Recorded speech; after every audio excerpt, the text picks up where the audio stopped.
All right. Well, good afternoon or good morning to some of you on the West Coast here.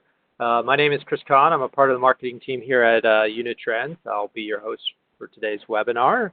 I'm here with Sean Eilertson. Some of you may have spoken with Sean before in the past. And today we're going to discuss the 5 practical steps to improve your information security. So this is a super hot topic. I know a lot of customers have asked Sean for his input on this, so we thought we'd bring it to the masses, to the group, and hopefully have a good dialogue today around improving our information security.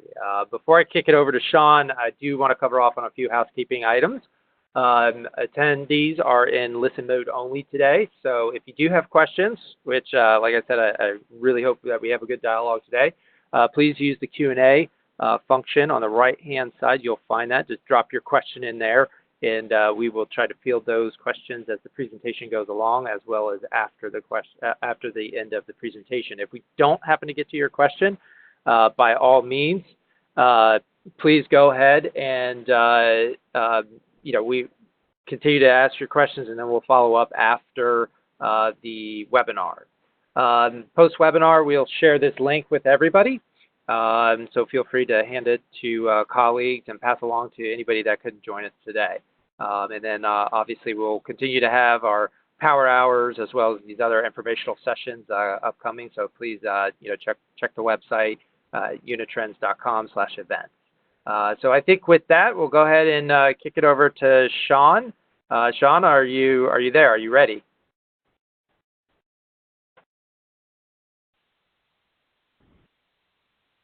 Can you hear me, Chris? Yep, I got you loud and clear now. All right, we'll kick it over to Sean. Great, thanks. And thanks everybody for joining us today, all of our Unitrends customers and also maybe some prospective customers on the line.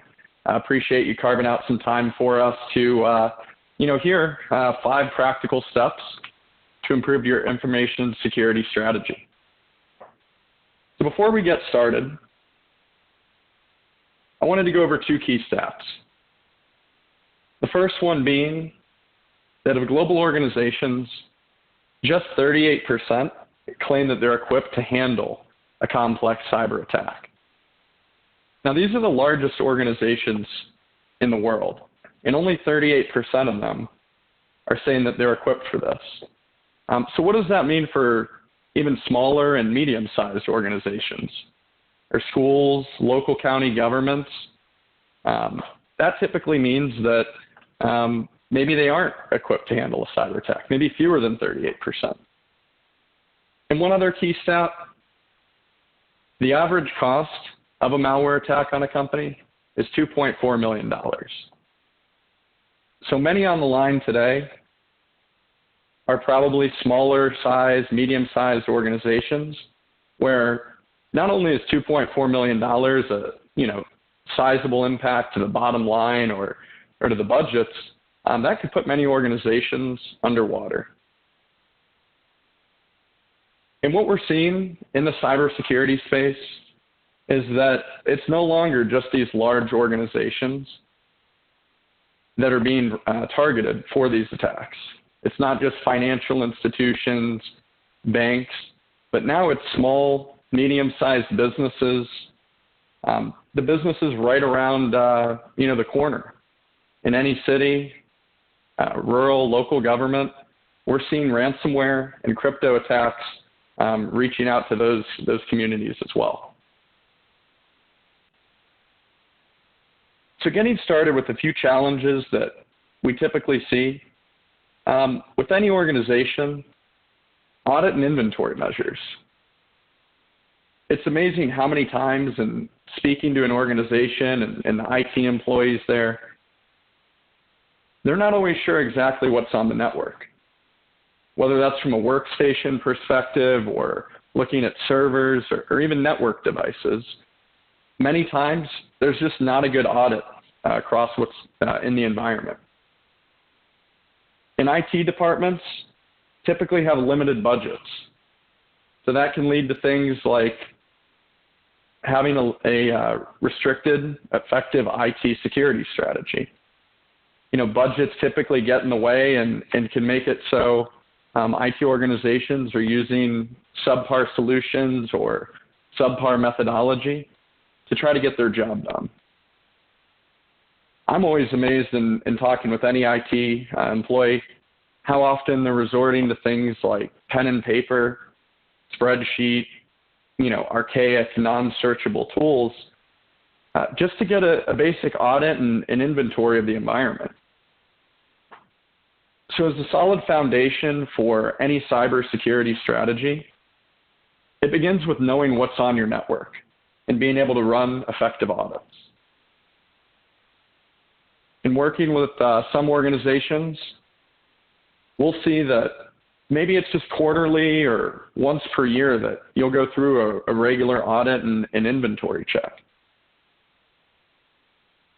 So tip number one for today is how to improve your audit and inventory measures.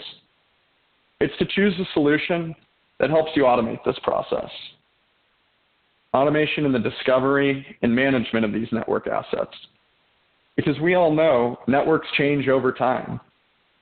There are constantly new endpoints being added, changes in network configurations.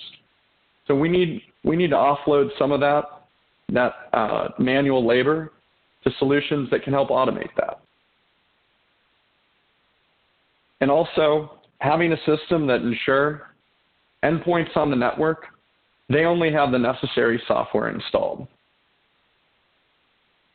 Many times in working with organizations, we'll see one department maybe using a software to accomplish a certain task, and another department might be using a different piece of software to accomplish that very same task. So you always want to look for granularity of detail in what you're trying to track. Many times with schools, something as simple as just finding a total count of servers and workstations, that's a question that should be answered in a matter of seconds, but can often take days to actually go and create that report. So our tip is to have continuous monitoring of these systems to ensure they fit your best practices. Now also from a standardization perspective,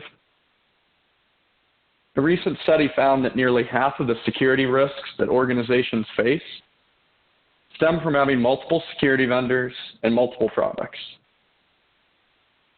So when we look at our IT environments, we have to ask ourselves, how complex is it? How complex is that network? How many different operating systems are we managing within the environment? Because the reality is, the more complexity you add to the network, the more difficult it is to try to manage it from a security perspective. And as any good IT employee knows, cost is always one of our biggest challenges. We're always up against tight budgets. So having too many tools to manage, too many vendors to manage our environments, just leads to a lot of inefficiency and frankly, a lot of cash burn. So a few tips on standardizing your IT environment. First off, limiting the versions of operating systems and hardware manufacturers. When you have fewer operating systems and fewer hardware manufacturers to keep an eye on, you can start doing things en masse and frankly, making your day a little easier. Things like multifunction solutions that increase your technician efficiency and reduce your manual labor costs. And also, as I mentioned, we'll see departments using a few different solutions to accomplish the same task. So we have to try to minimize the number of applications used across the environment, not only in just the IT space, but in any department, in any part of a business or organization. And we want to look at standardizing policies globally, doing things like password management, two-factor authentication. We need a realistic way to enforce these policies. One way of doing that is leveraging automation. There are solutions out there today where you can decide your best practices for your organization and allow the software to manage the deployment and ensure that it's following those compliance protocols. Then let's look at probably the number one cybersecurity risk, and that comes from inadequate patch management. So our goal, that's to create timely and consistent patch management. Two stats here. The first being 57% of cyber attack victims stated that applying a patch would have prevented the attack. And then, even scarier, 34% of these IT employees said they knew about that specific vulnerability before the attack even occurred. 34%, that's pretty telling. So we have to ask ourselves, why didn't we patch those machines? The reality of the IT world today is that we're frequently juggling many projects, jumping from one issue to the next, working on 6, 8, 10 different things at one time. So when we look at patch management, frankly, it's difficult to administer. There are many tools that we try to use to do it, and oftentimes it's not an efficient process.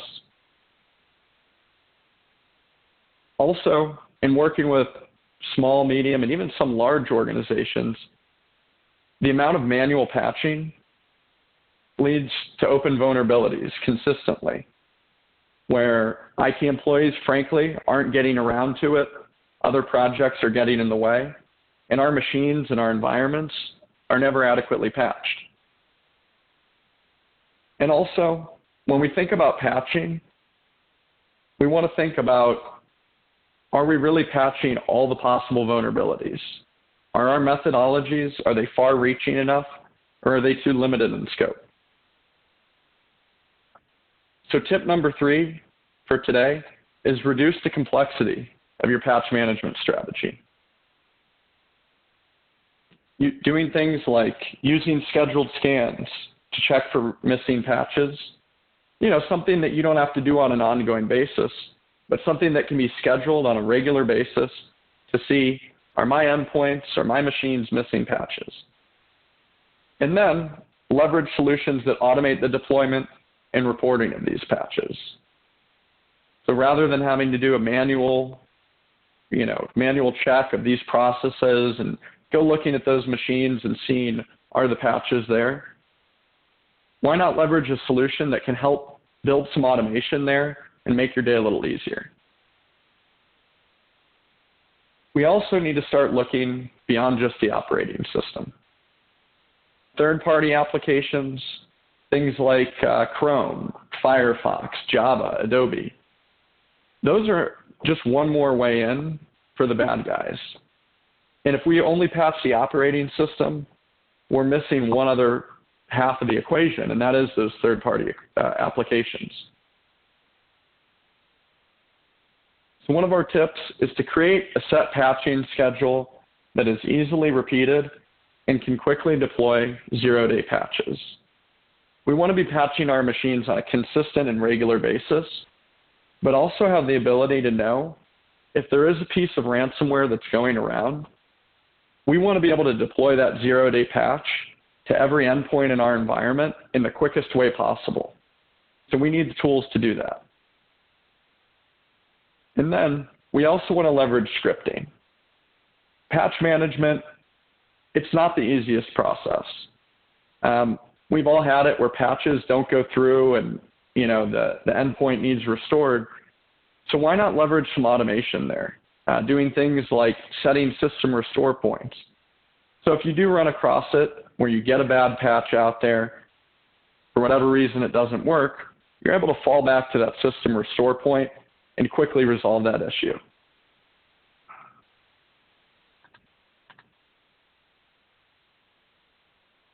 Our next topic is security reporting and information sharing. A recent survey of business leaders said 25% don't even know where to start with cybersecurity. In many organizations, we find that management doesn't truly believe that cybersecurity is a priority.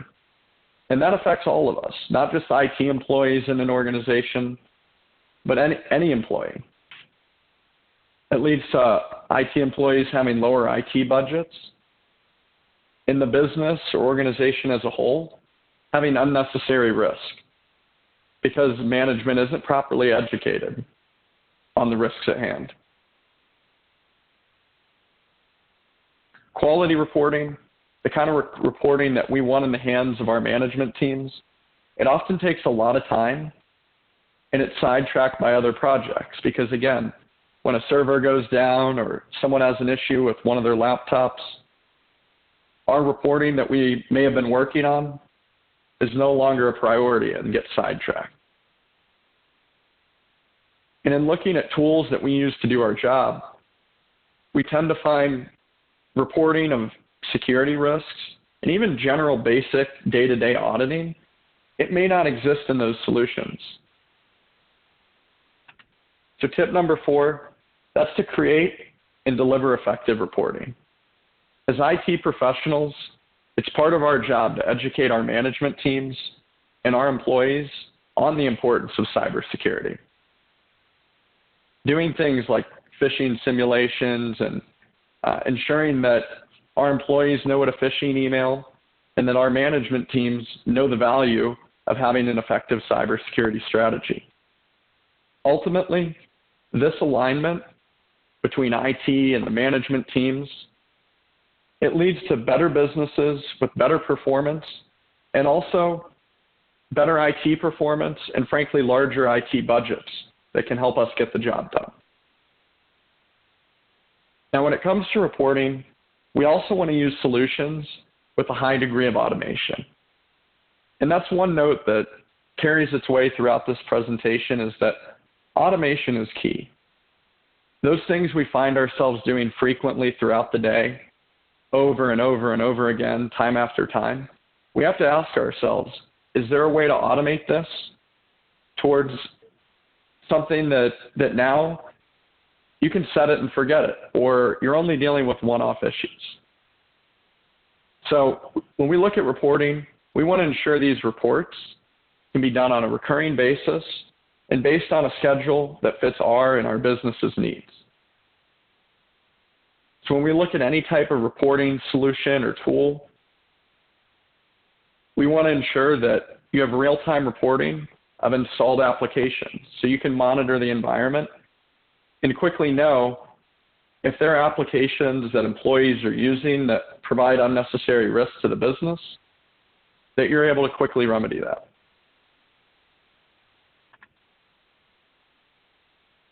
Now, our 5th topic today, that's how we look at our approach. Are we reactive or are we proactive? How many times a day, a month, a week, are we putting out an IT fire? In many businesses and organizations we work with, it's fairly often. It's something that happens on a daily basis. And the truth is, most of the times those things fail in an organization, the IT department or IT employee, they can easily avoid that challenge by paying attention to the environment. Many IT teams, they end up being in a constant state of reactivity rather than setting protocols and procedures and methodologies that actually fix those problems before they happen. And many on this call have probably been in a reactionary situation where you have a problem right here, right now that has to be fixed in that very moment. And what does that lead to? Ultimately, high costs, snap decision-making that adds risk to the business, and frankly, an approach that doesn't help us in the long term. So tip number 5, that's to use auto-remediation and proactive monitoring across our environment. Doing things like monitoring both network and device performance over time and en masse. Knowing specific patterns of if a switch is acting up, and consistently showing issues before it goes bad and you end up with a real problem on your hands. Why not have some proactive monitoring and alerting there? Things like network, server, and workstation maintenance. Many of us are probably doing that on a manual basis throughout the day. So why not leverage some automation and some scripting to take care of those things for you? Things like cleaning up temporary files, disk space usage. Those are items that, as part of our day-to-day maintenance routine, we don't want to be focusing our attention on. And also, we want to validate that our systems, they're alerting us as soon as problems arise or even before they happen in the first place. Proactive monitoring changes the way our day-to-day is. And getting out ahead of a problem before it happens, that's the right approach we want to take. We also want to have the ability to prioritize our alerts based on severity and business impact. So creating the right rules and workflows to know that maybe a specific piece of the network that affects half the business, if that goes down, that's more important than one workstation not functioning properly. So we need to be able to prioritize throughout the day and have alerting that lets us know when we walk in the morning, we should know that we're focusing our attention on the right things. So those are our 5 tips today for better information security. Chris, do you want to jump in and talk about Connect IT, or would you like me to go over that part? Yeah, we'll talk about Connect IT while we're waiting for some folks to ask a few questions here. So while those are coming in. So in case you guys haven't heard or haven't gotten an invite yet, depending upon where your location is, we are having a user group location. So Connect IT, if you haven't heard of it. So if you are absolutely in the Minneapolis area, I think in just about a week, we are having our user group there on August 7th, and we're actually having it at Topgolf. And then the very next one will be in Chicago. So if you're in Chicago, I would love to see you guys come out to either event. We have planned a number of these events all around the United States upcoming. So I would just ask everybody to stay tuned and be on a lookout for those events. Also, just at those events, we have topics like this. We have actually a big security forum that's a part of Connect IT. It's roughly about a half a day long, and we cover everything from all the different security measures that you can take from your backup to even dark web. So a lot there to unpack during Connect Locals. The other thing, again, be on the lookout. We have our larger regional events upcoming as well in Europe and Asia, as well as in Las Vegas in 2020. So you guys will get more information, depending upon the region that you're in or location that you are in. But I highly encourage you guys to come out. The Connect Locals are absolutely 100% free. We do the works, as you can see there with Topgolf. So we'll have lunch catered in for you. We'll have happy hour and Topgolf there at the end of the event. So be on the lookout. We'd love to have you guys in. Sean, we do have a few questions here. I do have a person that was actually asking about the second bullet that you covered around standardization. Could you just kind of back up to standardization, maybe just give just a real kind of high-level brief overview of what you meant by standardization? Sure. So when we talk about standardization, one of the key challenges there is, in organizations, you might see it where you're trying to manage different types of devices and different operating systems. And so our goal at the end of the day is to try to automate away as much of the day-to-day burden that we can. And if you have a very complex network where you're running 10 different kinds of operating systems, and each machine doesn't have a standardized set of business applications, it just becomes very difficult to manage. As where if you standardize the environment, maybe with just a few manufacturers and as few type of business applications as possible, you can look at things like patch management and really build an automation, set of best practices to manage those. So it's just easier overall when you have a simple environment to manage those things. So that's what I would say on standardization. Okay, great. Thanks, Sean. Do you have another question? Not to put you on the spot here, I'll try to summarize it as best I can. But did have somebody listening in? They actually, you've given 5 great points. If you had to choose one, which kind of path would you go with first in order to implement? Essentially, if you had to press a button here, what would your recommendation be in order to kind of go with first, instead of trying to implement all 5 of these at the same time? Sure. Well, I would certainly look towards patch management. It's one thing that, we see on a day-to-day basis, and it really kind of blew my mind in working with some of the largest, Fortune 500 companies and government agencies that you tend to think that they would have a good grasp on their patching and how they're doing things. And I think we're all seeing the consequences of that. Just the other day, there was another, attack on Capital One with over 100 million accounts compromised. So we really want to be sensitive to patch management and ensure that we're prioritizing there. We're making sure that our most critical machines, that those are taking precedence. So my focus as an IT, manager, director would be getting our patch management up to snuff. Okay, great. I had another question, more directly in and around network management. What kind of solutions are out there? More specifically, they were asking network kind of mapping solution potentially that's out there that Kaseya might or Unitrends might have. Sure.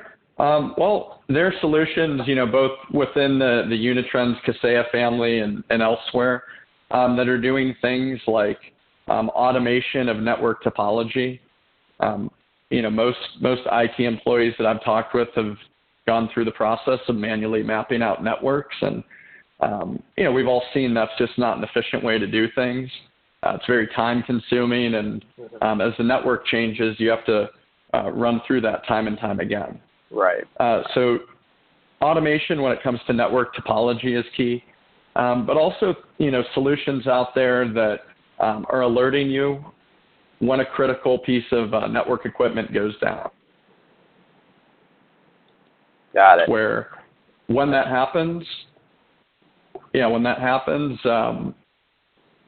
they'll have thousands of alerts, and they don't know where the actual issue is. So you want a network monitoring solution that's going to target exactly where the problem is on the network and tell you where it's at so you can resolve it. Got it. Okay. And then the last question I had that came in was actually around the section where you talked about reporting and security reporting. Is there a specific report that somebody should be running or looking to run, or again looking to, if it's an additional solution, what should they be? I guess the one in particular report, if you could reference one versus many. Sure. I mean, there's no silver bullet from a reporting standpoint, something that's all encompassing and will reach everything. But you have to look at, where are critical vulnerabilities. I mentioned patch management. You want strong reporting around that. But also things like having guest accounts on machines, having USB mass storage enabled on machines where it shouldn't be, and also just having reporting on, let's say a new device is added to the network, and suddenly gets admin privileges, as an IT manager or director, I'd certainly want to know about that. So I would just say ongoing, vulnerability monitoring is something that you want to look for as well from a reporting standpoint. Perfect. Perfect. Well, good stuff. Well, Sean, thank you so much. I definitely appreciate you coming on and spending time with us today. I hope everybody found this highly informative. Just a quick reminder as we sign off here, I will be sending around the recording, so I expect to get that. And like I said, please share it with a colleague if they couldn't join us today, or others even outside of your organization if they couldn't join us today and you thought somebody could benefit from it. Additionally, be on the lookout. Like I said, if you're in the Minneapolis area, we'd love to have you come and join us next week. Or if you're in Chicago, we'd love to have you come and join us on the 21st. So I think with that, we'll go ahead and close up. I thank everybody for joining us, and I hope everyone has a great rest of the week and weekend to come. So with that, we will see you next time. Thanks, folks.